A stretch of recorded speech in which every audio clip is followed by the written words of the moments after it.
We all have different ways that we celebrate New Year's Day. And one of my favorites for the last couple of decades has been to go shopping at my favorite fabric store.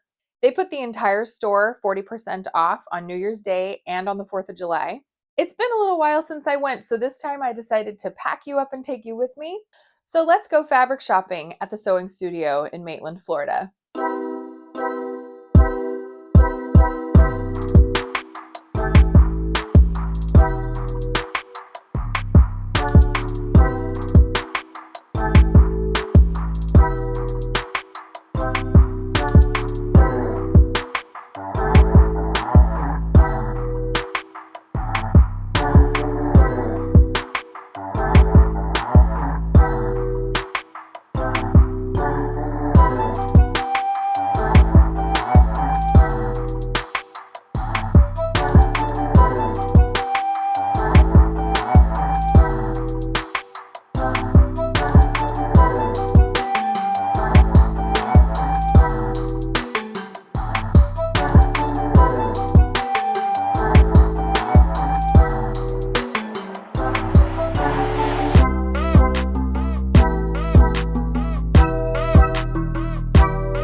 Well, it is a few days later, and I still am very happy that I went to the sewing studio.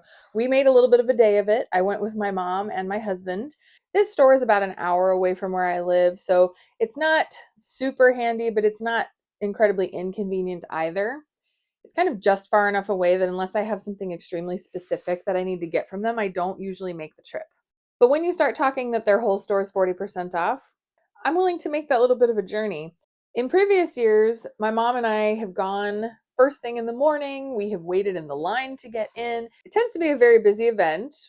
And we've learned over the years that we kind of tend to spend the same amount of time in the store shopping because we want to see everything. It's usually several hours. And we would always notice that things definitely got less busy as the day went on.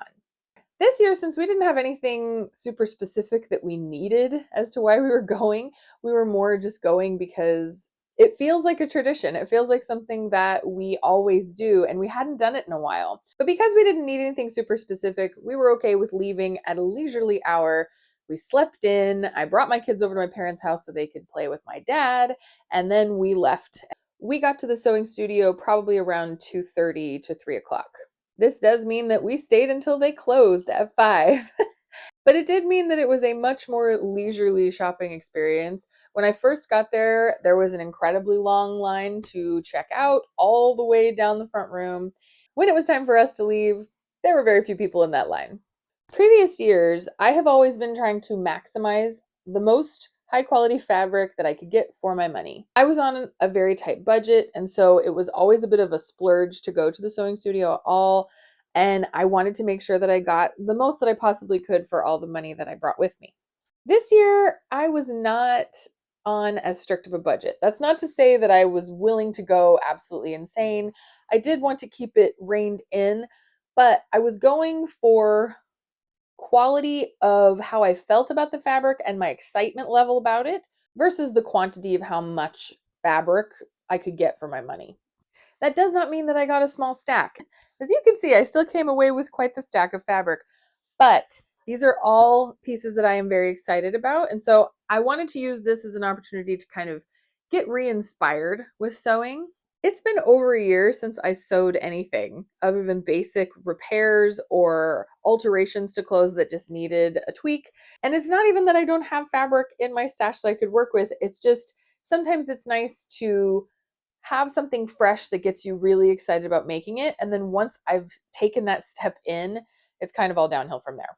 So I wanted to go through all the things that I bought and talk about some of the plans that I have for them. So I typically hit the notions wall when I first go into the store, but this year I didn't have any notions that I needed. I kind of have everything. I have lots of thread, lots of needles, stabilizer, all that kind of thing. And I started looking at fabrics. One of the first sections that I always like to try to go to is the rifle paper section. I love Rifle Paper Company. If you're not familiar with them, they are actually an Orlando based company and they make all kinds of stationery and things like that. But they have branched out over the years. Now they make fabric and party decor and bags and thermoses, just all kinds of things. And I just always have loved their design aesthetic. So I like to look at their fabrics and see what will tempt me first. And the piece that I got this time is a piece of canvas from the Curio collection. So this is cotton canvas, so it's got a little bit more weight to it. And it has stacks of really pretty book bindings on them.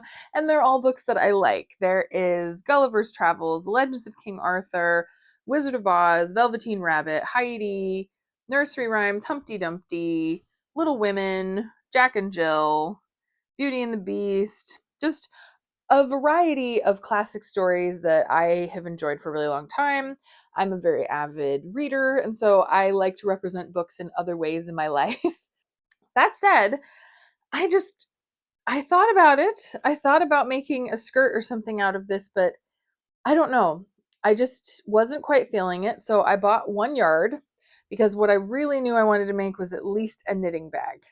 So this is going to be a very pretty knitting bag. I haven't decided what kind of contrasts or anything like that I want to do, but I just really love it. I know that it's going to turn out great and I'm excited to use this fabric.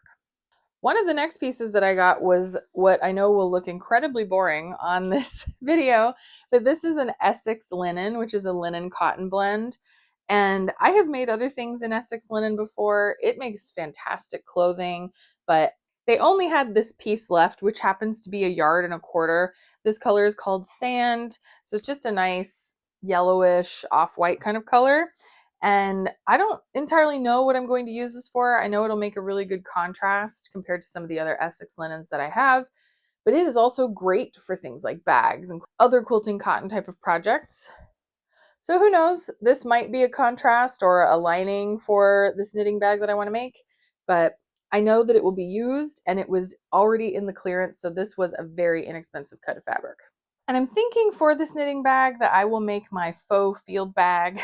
Long before they had a sewing pattern for the field bag, I basically looked at the pictures and then mocked it up myself and made my own version. So I do have that on my blog and I plan on making a video of that using my own tutorial when I make that. So stay tuned if you want to see the finished knitting bag and more references to how I can show you to make it yourself without having to buy a pattern.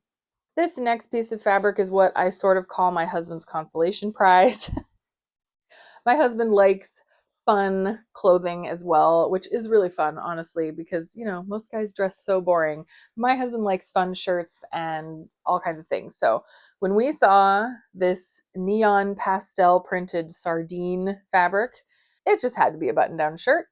So I looked up how much a men's button-down shirt would take to make. I have not made one before. And the one that I could think of off the top of my head that I knew I had the pattern for was the Presley shirt from Charm Patterns. And so that might not be the shirt that I use, but it gave me a guideline, at least for his size, how much fabric I would need. I think it came out to about 2.5 to 2.75 yards in a 44-inch wide fabric. So I went ahead and bought 3 yards just to be sure, because I know that this is really cute and I'll be able to use it for something else if there is a little extra. But what I didn't notice at the time is this is an art gallery cotton, which if you've ever felt art gallery cottons, it's a lighter weight quilting cotton. And so I find that their material works so much better for shirts and skirts. It's a little closer to what you would find in a clothing store than a standard quilting cotton would be. So I know that this is going to hang very nicely, and I'm excited to make him a shirt and have him wear it around proudly. This next cut of fabric is a Tula Pink, which always feels like I'm so fancy because I'm not a quilter. So I've never really had called to buy a lot of Tula Pink things because I try not to buy too much quilting cotton. I just have so much of it. But this is a cotton sateen. So I'm consulting my receipt here to get the name. This is called Gray Work Nip in the Bud Shadow. And it's a really pretty gray tonal with all these rainbow stars and hearts mixed throughout. And this is 108 inches wide because this is sold as a quilt backing fabric. But I love cotton sateen. I have quite a few ModCloth skirts and dresses that are cotton sateen that I have worn over the years. And it's just so light and comfortable and smooth. It's just buttery soft. Tula Pink's fabrics are always really good quality. And so the fact that, yeah, it seems like it's really expensive because it was like $28 a yard, I think, regular price, but it's 108 inches wide. So this is huge. I could technically make maybe a dress out of just a yard, depending on the dress that I made, because it is such a wide piece of fabric. Not knowing exactly what I wanted to make, I did buy 2 yards of this. I know that I could make a dress out of it, but in all likelihood, I will be making a skirt. I've been all about the ModCloth library skirt, if you are familiar with ModCloth clothing. It's a lightly gathered skirt that has pockets and lining, and it is flat waistband on the front, elastic waistband on the back, and they're just so comfortable. It's kind of all I've wanted to wear in the last little while. So this will make a delicious half elastic waisted skirt. So that's probably what this is going to be. And then I will figure out afterwards, depending on how much I have left, who knows what else I could make. Something else fun. Because I've learned over the years that quilting cotton, while it's adorable, is not the most comfortable to wear all the time, I did go over to the apparel fabric section as one of my first little forays in the store. One that really stood out to me was this floral print. This is a rayon linen, so it's more rayon than it is linen, but I don't think it said the exact composition.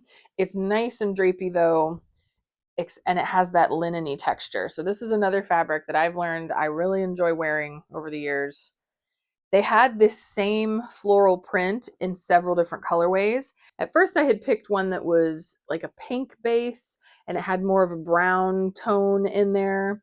But then I saw this one, and I am definitely more likely to wear cooler tones than I am warmer tones. So I decided that this was the colorway for me.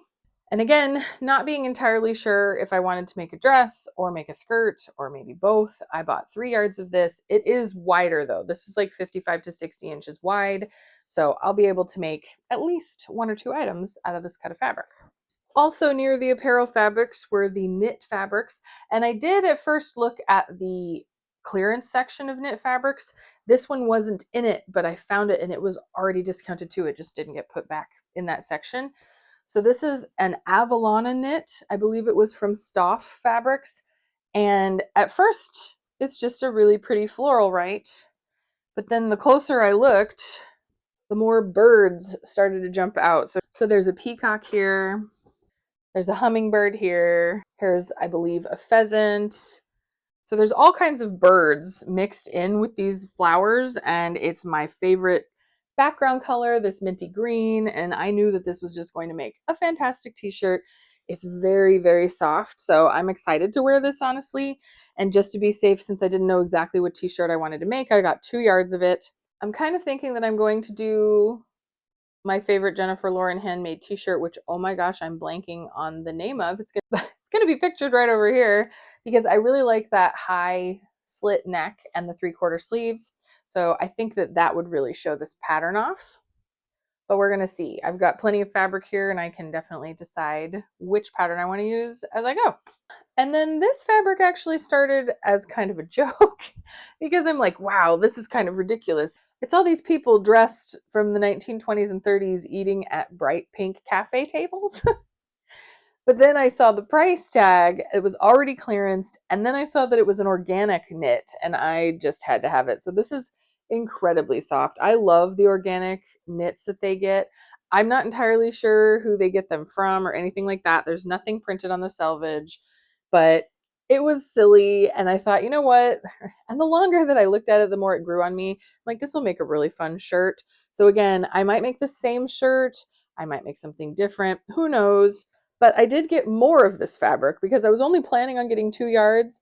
And then while she was cutting it out, there was only a piece like this long left. And I'm like, you know what? Just throw the rest of that in there. So I think it's closer to 3 yards what I got. But I just couldn't leave them with just that tiny piece. I had to finish it off. So now maybe I'll make pajama pants as well as a silly shirt for me to wear day to day. This fabric was actually one of the first ones that stood out to me and my husband both. My husband pointed it out to me, and I'm like, oh my gosh, you're right. That does look like me. And we circled around the store for a little while. I didn't get it at first, and then I kept going back to it. So I did decide to take the plunge. So this is stamped K from 30 Sewing Pins by Ishino Coca Co.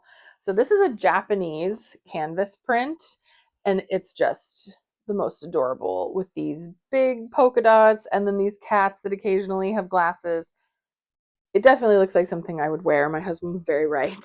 It's on a natural colored base, which is kind of cool, so I can get a little more warm tones into my wardrobe.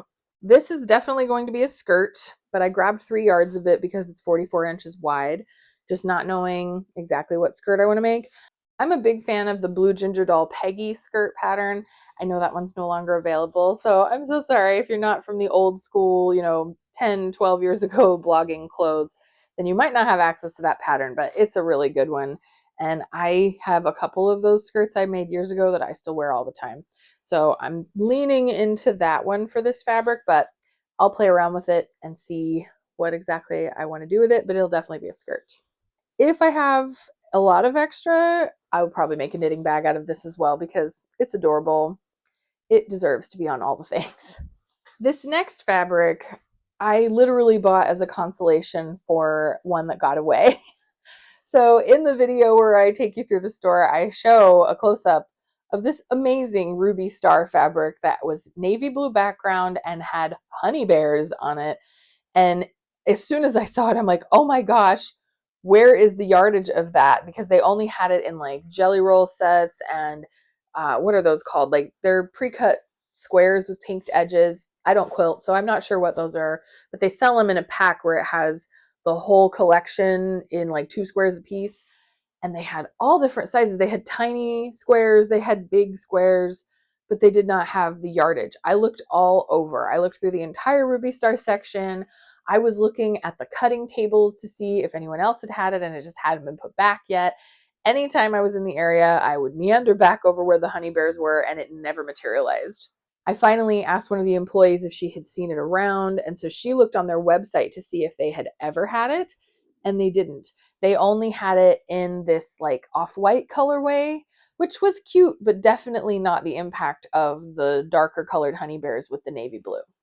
I also knew that if I did a skirt that light, I would probably get it dirty all the time. So unfortunately, the honey bear fabric was not to be, and I was really bummed. I was even in the store looking for it online, and I could only find it for like $24 a meter. So if anyone knows where you can get this honey bear fabric in the US, please let me know because I really would absolutely love to wear a skirt made out of this fabric. It sounds silly, but I was immediately obsessed. So in light of that skirt not materializing, I did come across this cotton and steel print, which I always feel like Ruby Star and cotton and steel, they have a similar kind of color aesthetic, and I really dig these colors. So this one was in the clearance, so it was already marked down, and then the additional 40% off. This one is called Speed Dial by Megan Campa. And it's so cute. It's got that teal base with the phones. I just really liked it. And I was, I didn't need it. It's a quilting cotton. But at the same time, it is a very cute print. And I know that I will wear a skirt made out of a print like this. So since it was on the clearance, I did buy 3 yards of this just to be safe. Again, I don't know exactly what skirt I will make, but I'm pretty heavily leaning towards those mod cloth skirts. So I will probably try to recreate that with this fabric. Towards the end of our shopping journey, my mom was waiting in the line because she was actually buying an upgrade to her sewing machine. She has She has the Brother Inovis embroidery fancy machine, and so she was getting the upgrade for that. So she had to be in a different checkout line, and while we were waiting for her, I was looking around some more, and I came across a few things that I still wanted to grab. So first I looked at the thread. There were other threads that I'm always tempted by. Like, I'm always tempted by the neon colors of woolly nylon thread, like for the insides of t-shirts and stuff.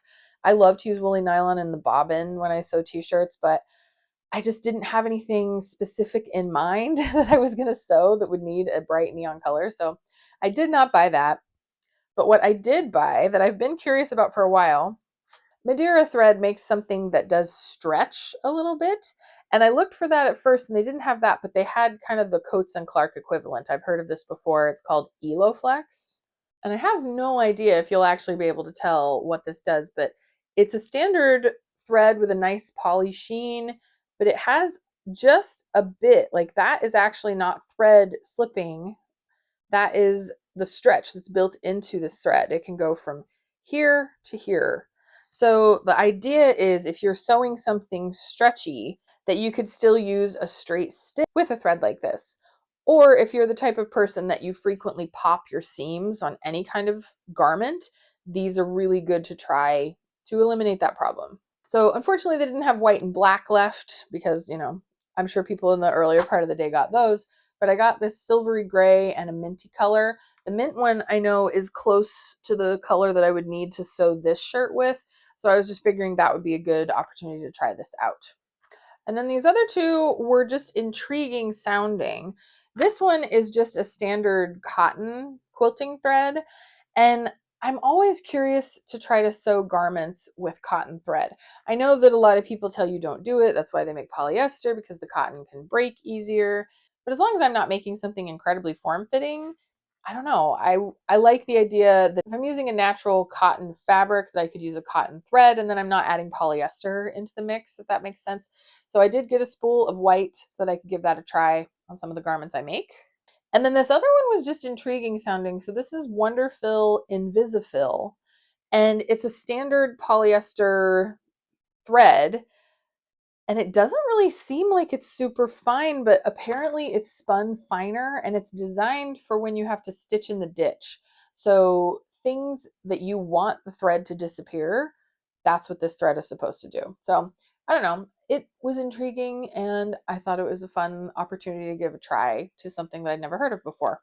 And then while I was waiting to get into the checkout line, I happened to pass by the scissors section. As you can see, I don't exactly need scissors, but I have always heard people talk about Kai shears, and they were honestly really affordable. I figured that they were going to be a lot more expensive than they are, but not only did I want to try Kai shears, but these are offset dressmaking shears. So actually this picture will kind of show it better. So standard dressmaking shears, they have this part shifted into the center shaft of the scissors themselves. So when you're cutting on a table and you have a standard type of scissor, it's going to hang down, and that means that your hand is going to be hanging down below the scissor blade. And so it makes it where you have to kind of angle your scissors like this to cut. And when you're cutting a big piece of fabric for a skirt or something like that, it can be kind of annoying and it's harder to keep things exact. So if you know you're going to be cutting on a flat surface, this handle is bent upward. And I've never had any scissors like that. So not only are these reputed to be a really good quality shear, but they're also, I believe, an in-between length from what I have. Yeah, these are 9 inches and I think I have like 8-inch. So get a little bit longer of a cutting length, and it's got that off cut. So these were $33 regular price and then 40% off of that. So I knew it was the perfect time to give them a try. After we went to the sewing studio, we were really hungry. It was 5 o'clock. We shut that place down. As we were passing to go to a different restaurant that I really love in that area, we passed by a Lazy Moon Pizza, which I haven't had in over a decade. I used to go to them when they were near UCF, and then they closed it. They built another one at UCF, and I'm not really over there much anymore. So yeah, if you're in the Orlando area and you have not tried Lazy Moon Pizza, it was a revelation. They had a French onion slice of pizza that was absolutely amazing. All of it was really good though. So that was really fun. We got to go to a restaurant that I haven't been to in, I don't know, possibly 2 decades. It's been a really long time. So that is my sewing studio haul. That is my whole experience. I brought all my fabric home, and then the next day I ran all of them through the serger so that I could wash them easily and not have a crazy mess of threads, which worked beautifully. I did not have any threads tangling at all in the entire washing process. I highly recommend, if you are a purchaser of fabric, that you do the same. So yeah, now I have this lovely stack of fabric, which admittedly I do now have to find a place for them to live, which is kind of my problem. My craft room is so crammed full of stuff. Not all fabric's fault. It's a lot of yarn too. That's always the struggle when you like multiple different types of crafts. You end up collecting all the supplies. So that is my entire sewing studio haul.